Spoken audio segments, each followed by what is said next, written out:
Assalamualaikum dan salam sejahtera.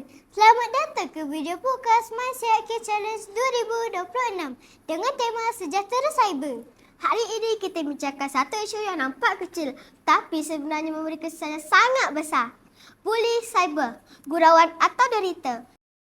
Bersama kami hari ini ketua murid kita Nazran Wafi yang pernah mengalami sendiri bully cyber dan Kisha pengguna aktif media sosial seperti TikTok dan Instagram dengan ribuan pengikut.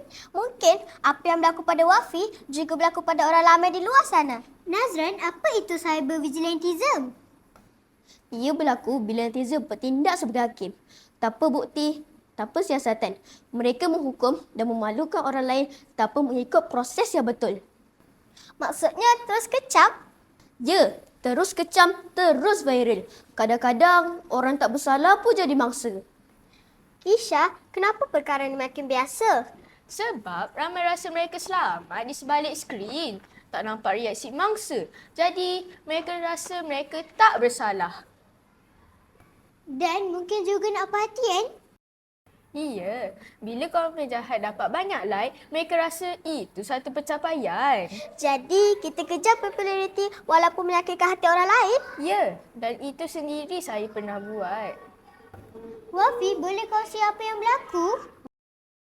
Masa tu, Cikgu TVPSS kongsi video TikTok raya. Saya cuma menari sikit je untuk suka-suka. Mula satu komen, makin lama makin banyak. Saya rasa macam semua orang benci saya. Apa yang Wafi rasa masa tu? Saya takut bertelefon. Saya malu nak datang sekolah. Saya rasa saya tak ada siapa-siapa. Itu bukan gurauan tapi itu luka yang tak nampak. Ada satu malam, saya baca komen sampai lewat. Saya tertanya macam semua orang benci saya. Inilah kesan bully cyber. Ia tak nampak tapi sangat dalam. Kadang-kadang kita tak sedar yang komen kita paling menyakitkan. Nazran, bagaimanakah mula kesan pada masyarakat? Ia menjadikan dunia digital jadi tidak selamat. Orang lebih suka menghukum daripada memahami. Dan akhirnya, Kebenaran tenggelam. Fitnah menjadi viral. kita kembali kepada istilah tadi, cyber vigilantism. Kenapa kita mudah jadi hakim internet? Kerana kita rasa kita betul tanpa sembang fakta. Bila orang ramai setuju, kita rasa tidakkah kita sah?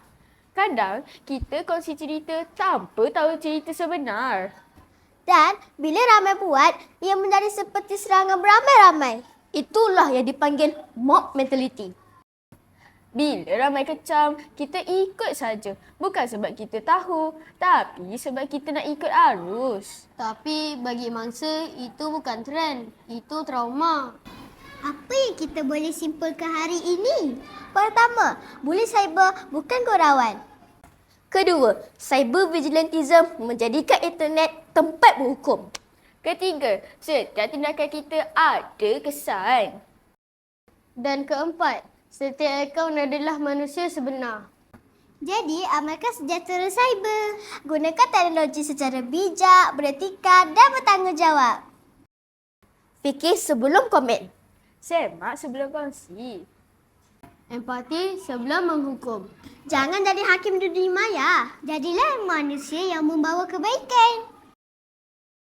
Jika bukan kita yang hentikan, siapa lagi? Kita semua boleh berubah. Satu kebaikan boleh sembuhkan luka yang besar. Dunia cyber yang sejahtera bermula dengan kita.